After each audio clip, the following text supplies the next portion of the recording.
जिंदाबाद, ओबीसी कांग्रेस जिंदाबाद। ST SC OBC आरक्षण कई वर्षों से लंबित है, उन आरक्षण की मांगों को पूरा करें। अगर अपोजिशन पार्टी वालों अगर कहीं कुछ बोला, उन पर एफआईआर भी हुई, केस भी किया गया है और 2-2 साल के लिए निकाल भी दिया गया पार्लियामेंट से। 2024 में इनका चला चली का बेला है और नरेंद्र मोदी जी निश्चित तौर पर इस बार देश में चले जाएंगे। देश में नफरत के जगह मोहब्बत की बाजार लगाए हैं, मोहब्बत की दुकान लगा रहे हैं। आपस में देश में भाईचारा स्थापित हुआ है। चाहे कुली भाई लोग हैं उनके साथ खड़े हैं, मजदूर भाइयों के साथ खड़े हैं, किसान वर्गों के साथ खड़े हैं, हर वर्गों के साथ राहुल जी खड़े हैं। जो इंसान 63,000 करोड़ सिर्फ अपने मीडिया को पे कर रहा हो, तो मीडिया जिसका पाएगा जिसका खाएगा उसी के न बोलेगा। दिखाते एसटी एससी ओबीसी के वर्ग आज सड़क पे लड़ाई लड़ रहे हैं हमारे यहाँ ये तो पता चलेगा अभी 2024 में जब वोट पड़ेंगे। नरेंद्र मोदी जी जिन वर्गों से आते हैं उन वर्गों को वंचित करना, उनके साथ खिलवाड़ करना, उनको गुमराह करना, निश्चित तौर पे एसटी एससी ओबीसी वर्गों को लाभ मिलना चाहिए, वहाँ लाभ नहीं दिला रहे हैं। पूंजीपतियों को लाभ दिला रहे हैं, अडानी जैसे लोगों को लाभ दिला रहे हैं। उन वर्गों के लिए आगे लाने का प्रयास किया है और एसटी एससी ओबीसी को दबाने का प्रयास किया है। हम इसका तीव्र विरोध करते हैं।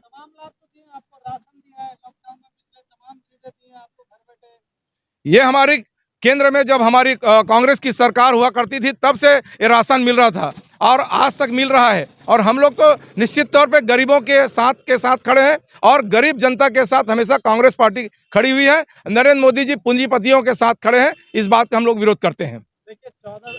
कांग्रेस हमेशा गरीबों के साथ खड़ी है और उन वर्गों के साथ खड़ी है जहां एसटी एससी ओबीसी के बात हमेशा, चाहे राजीव गांधी जी हो, देश के प्रधानमंत्री आदरणीय पंडित जवाहरलाल नेहरू जी हो, इंदिरा गांधी जी हो, तमाम वो बड़े नेता थे। मनमोहन सिंह के ज़माने में भी हमारे ओबीसी वर्गों को हमेशा हर जगह लाभ मिलने का लगातार मिलता रहा है। लेकिन नरेंद्र मोदी जी जनगणना, जातिगत जनगणना 2011 में हुई थी, उसको अभी तक लागू नहीं किया और उसको रोक के रखना कहीं ना कहीं ये घोर विरोधी है। आरक्षण का सबसे ज़्यादा घोर विरोध करने वाला भारतीय जनता पार्टी के नेताओं के द्वारा है।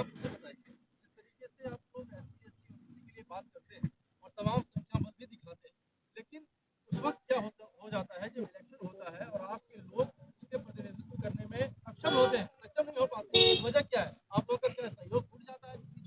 देखिए, भारतीय जनता पार्टी मौन रखने वाले लोगों को चुनते हैं, वो संसद में अपना गुमराह कर लेते हैं और वो अपनी आवाज को दबाने के लिए कभी भी वो आगे नहीं आते। नरेंद्र मोदी जी तानाशाही बात करते हैं और तानाशाही के कारण तुगलकी फरमान को लेते हुए ये हमारे एसटी एससी ओबीसी वर्ग के चाहे सांसद बीजेपी से हों, लेकिन इस बात को रखने में अक्षम है और निश्चित तौर पे जनता ऐसे लोगों को इस बार सबक सिखाएगी। 2024 में इनका चला चली का बेला है और नरेंद्र मोदी जी निश्चित तौर पे इस बार देश में चले जाएंगे और हमारे केंद्र में आदरणीय राहुल गांधी जी के नेतृत्व वाली सरकार बनेगी।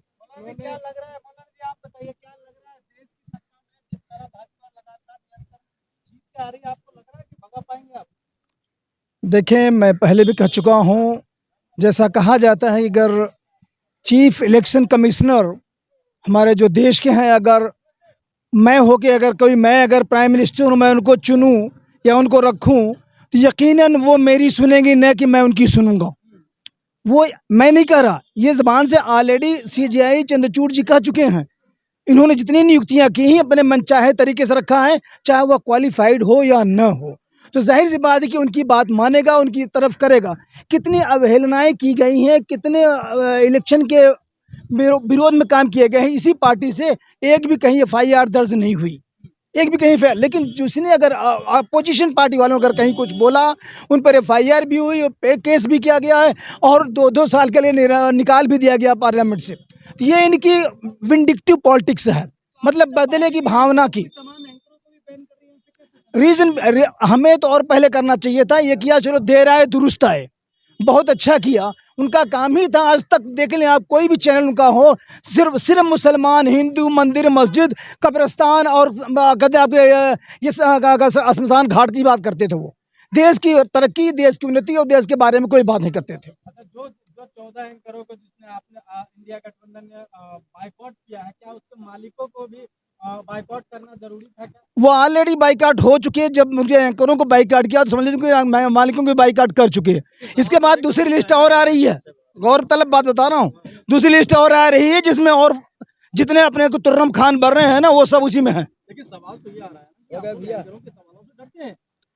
सवाल ये सामना नहीं कर पा रहे हैं आप। अब मैं उन लोगों, मैं वही कह रहा हूँ, जब जो इंसान 63,000 करोड़ सिर्फ अपने मीडिया को पे कर रहा हो, तो मीडिया जिसका पाएगा, जिसका खाएगा, उसी के न बोलेगा। और ये आज तक मैं कह रहा हूँ, इतना गलत हो रहा है। मणिपुर में किसी ने कुछ नहीं बोला आज तक, यही मीडिया वाले जिनको अलग किया गया है। 2 महिलाओं को नंगा निर्वस्त्र करके घुमाया गया, कुछ नहीं बोला गया, कुछ नहीं बोले। क्यों नहीं बोले? क्योंकि ये वो बोल ही नहीं सकते जो गवर्नमेंट चाहती है। राहुल गांधी कल गए थे कुली लोगों से मिलने के लिए, इससे क्या देश भर में संदेश जा रहा है? देश भर में ये संदेश जा रहा है, राहुल गांधी जी गरीबों के साथ हैं, हर भारतवासी के साथ हैं, जमीन में रहने वाले लोगों के साथ हैं, कुलियों के साथ हैं, अपनी भावना प्रकट कर रहे हो, गरीब गुरबों के सभी के साथ हैं, ये संदेश दे रहे हैं। इलेक्शन के टाइम पे ही कैसे याद आता है कि नहीं, हमेशा करते हैं। राहुल गांधी जी ने पद यात्रा की है, सबको देश के लोगों को समझने के लिए, उनके मिलने के लिए। इलेक्शन के समय कोई काम नहीं होता, करते इलेक्शन के समय भाजपा करती है, नरेंद्र मोदी की सरकार करती है। और भारत जोड़ो यात्रा से राहुल गांधी को और कांग्रेस पार्टी को क्या फायदा मिला? फायदा मिला है, भारत जोड़ो देश में नफरत के जगह मोहब्बत की बाजार लगाए हैं, मोहब्बत की दुकान लगा रहे हैं। आपस में देश में भाईचारा स्थापित हुआ है, प्रेम से रहना है हमको, हिंदू मुस्लिम को बांटना नहीं। भारत देश एक है, भारत में हिंदू और मुस्लिम दोनों रहेंगे, कोई अलग अलग नहीं रहेगा। राहुल गांधी नहीं, जी ऐसा नहीं, के बदनाम भारत जोड़ो किया जा रहा है। यात्री के रूप में लगातार उनके साथ 150 दिन चला हूं। निश्चित तौर पे कन्याकुमारी से कश्मीर तक चले और 3750 किलोमीटर हम लोग उनके साथ रहे हैं। आज देखिए, उनके भारत जोड़ो यात्रा से कर्नाटक की जीत हुई और हिमाचल में हमने जीते, और आने वाला दिनों में भी राहुल गांधी जी के साथ जमीन से लेकर आसमान तक हम लड़ाई लड़ने वाले हमारा नेता है तो राहुल गांधी जी हैं। निश्चित तौर पे राहुल गांधी जी देश के ऐसे जननायक नेता है जो पद यात्रा के माध्यम से, चाहे कुली भाई लोग हैं उनके साथ खड़े हैं, मजदूर भाइयों के साथ खड़े हैं, किसान वर्गों के साथ खड़े हैं, हर वर्गों के साथ राहुल जी खड़े हैं। व्यापारी जगत में भी राहुल गांधी जी ने अपना स्थान बनाया। राहुल गांधी भी अब मीडिया मैनेजमेंट करना सीख लिए हैं मोदी जी से, लगातार फोटो खिंचवा रहे हैं जगह जगह जाके। ऐसा नहीं है, राहुल गांधी जी जिस जगह में जाते हैं मीडिया उनके पीछे पीछे भागते चली जाती है, उनको फोटो खींचते हैं।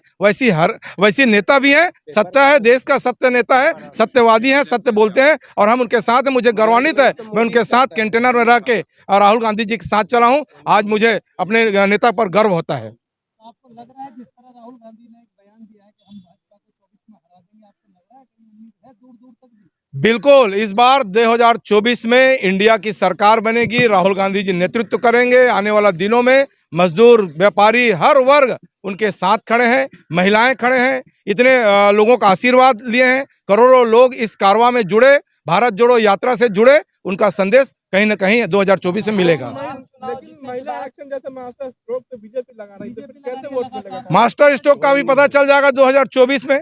आप झुंझुना पहला रहे हो, हम लोगों ने सोचा कि अभी लागू हो जाएगा, अब 2026 में लागू करेंगे, नया परिसीमन में लागू होगा। अरे हमारी मांग तो अभी कल से ही लागू करें, हम तो स्वागत करते हैं। ले जाएगी ना, ओबीसी का वोट उठा के ले जाएगी अभी बीजेपी। ओबीसी की बात करने वाला देश के नरेंद्र मोदी जी सिर्फ गुमराह कर रहे हैं, लोगों को कोई रुचि नहीं दिखाते। एसटी एससी ओबीसी के वर्ग आज सड़क पे लड़ाई लड़ रहे हैं। हमारे यहाँ छत्तीसगढ़ में ओबीसी वर्ग से जो बात हुई थी, विधेयक पारित हुआ था, इनके भारतीय जनता पार्टी के राज्यपाल उसको रोक के रखे हैं। तो इनकी मंशा स्पष्ट है, ये आरक्षण विरोधी है।